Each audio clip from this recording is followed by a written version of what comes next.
Hi guys, welcome back to my YouTube channel. So today I'm talking to all of you guys that want to JAPA, and I don't blame you because the situation of things right now, it's not getting any better.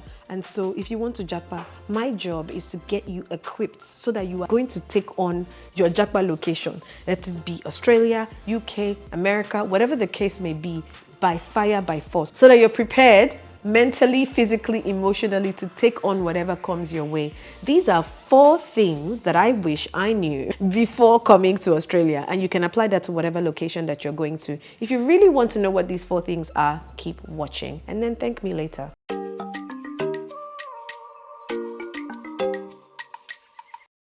Number 1.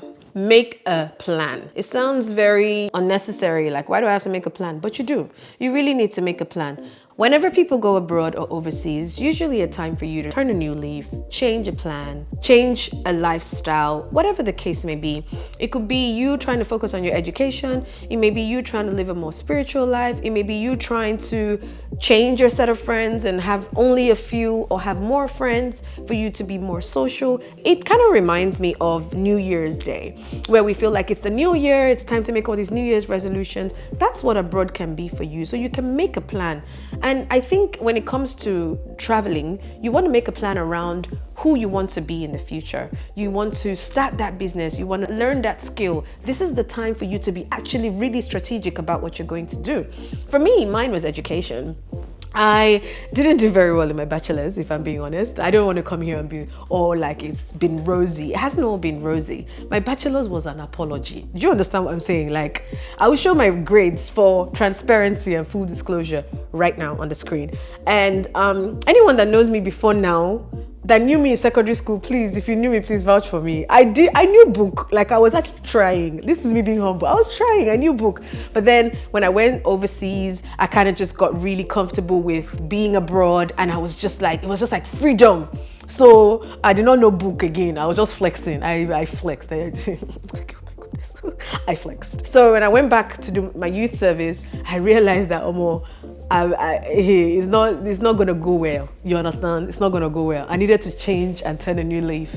And so for me, coming back to do my master's was, focusing on education. I promised myself that I wouldn't date. I wouldn't even have lots of friends. Like, I was just coming for education, to do well, to get myself back on track, because I knew that I knew book. I just knew that I was distracted. So I wanted to get rid of all those distractions. I was so focused, like I needed to get my grades up and I wanted to achieve my dreams, my career dreams and all of that. This is what focus does to you. These are my grades for my postgraduate diploma. Because of these grades, I was then able to go on and get full scholarship for my PhD. And then they paid me a stipend. Do you understand? Wait.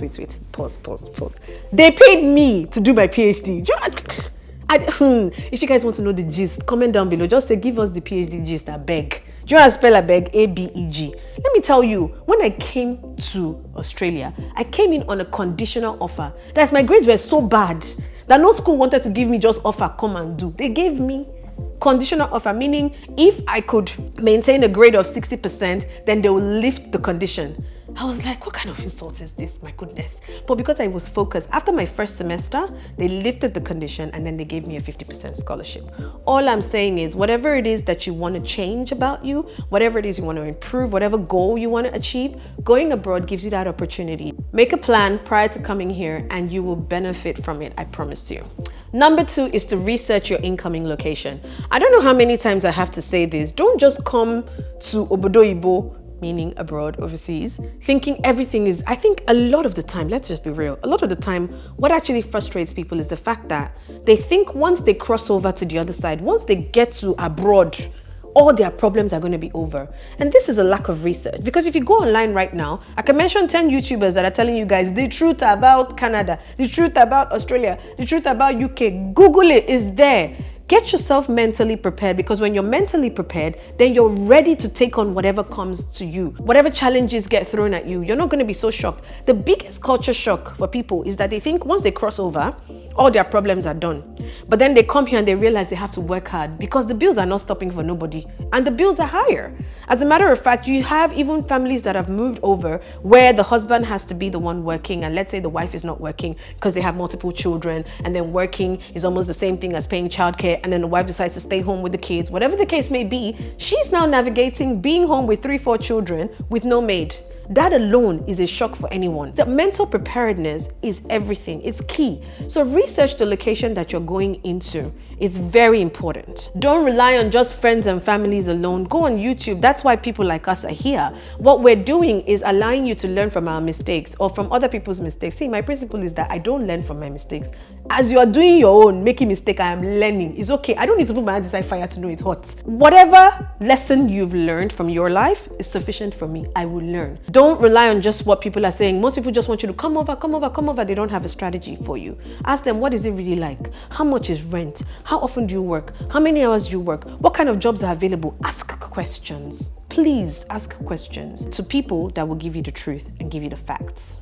Number 3, do not make bold promises to people back home. A lot of the times when people get their visa, they start making promises. When I get overseas, I will send you dollars. When I get overseas, I'm going to pay my whole school fees. You don't even need to send me anything. When I get overseas, I will change your car. I will buy you a new house. My brother and my sister confessed. All I'm saying is just confessed. When you come, you will now start explaining to people how things really are. The expectation is a lot. And what that does is that it depletes you somewhat, especially if you're not able to work and pay your bills, pay your fees, and then still have to send money back home. You cannot pour out of an empty cup.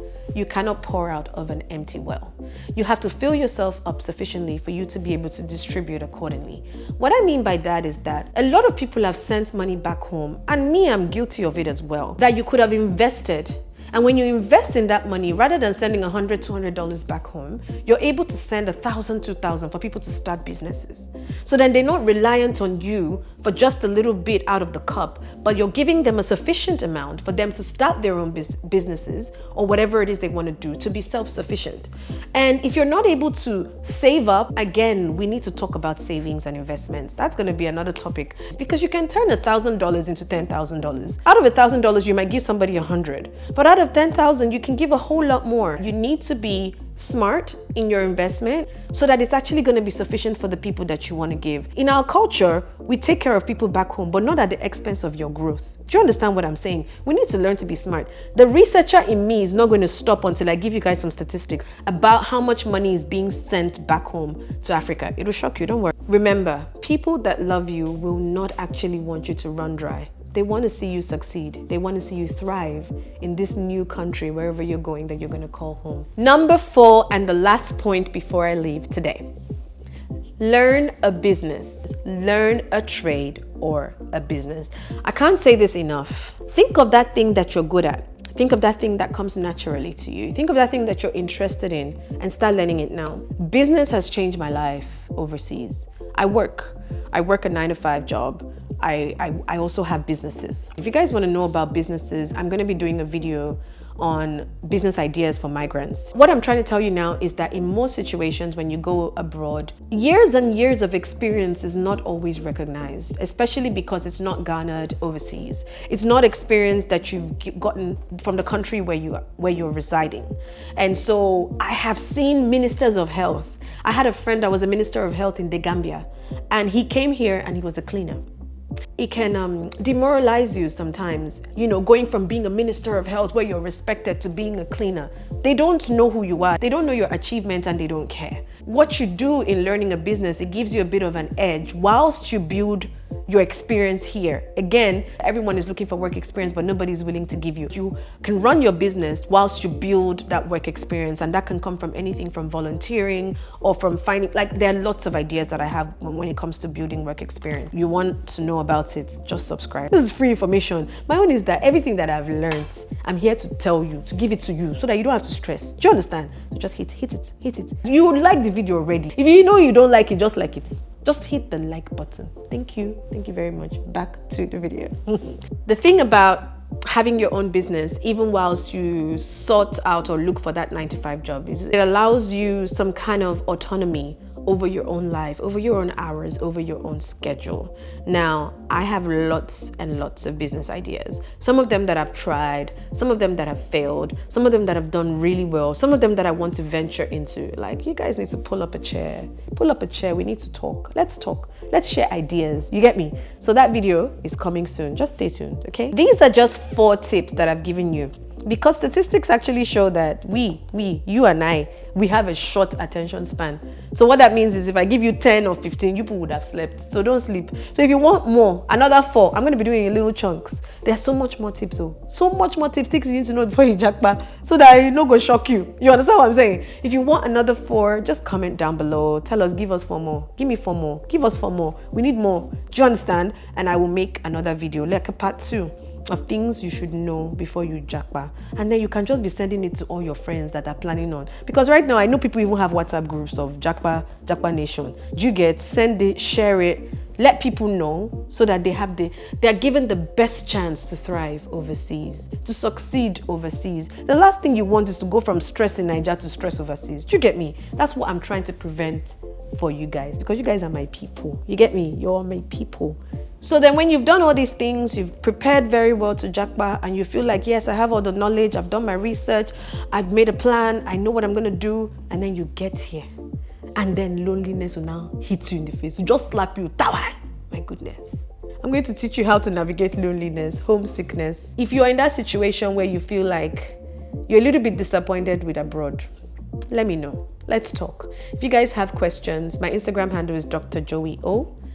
Message me. If I get a lot of messages sometimes on the same topic, I'll just tell everyone I'm going to go live, or I'm going to make a short video explaining it, and I'll post it on my story. So please feel free to ask questions. I'm not scary. Like, I'm actually quite nice. I'm actually a nice person. DM me at Dr. Joey O. Follow the Instagram channel. I told you guys that I was going to be giving you some stats on sending money back home, what it says. I'm just reading out of my phone right now. According to the World Bank, the amount that people sent home from the diaspora was $17.6 billion in 2021. $17.6 billion sent back home. That's a lot of money, guys. It is a lot of money. All I'm saying is, let's be smart, let's help each other, and let's invest wisely. Let's learn a trade. Let's become experts in a particular field, and so that navigating the diaspora, acculturation into the diaspora, won't be so difficult.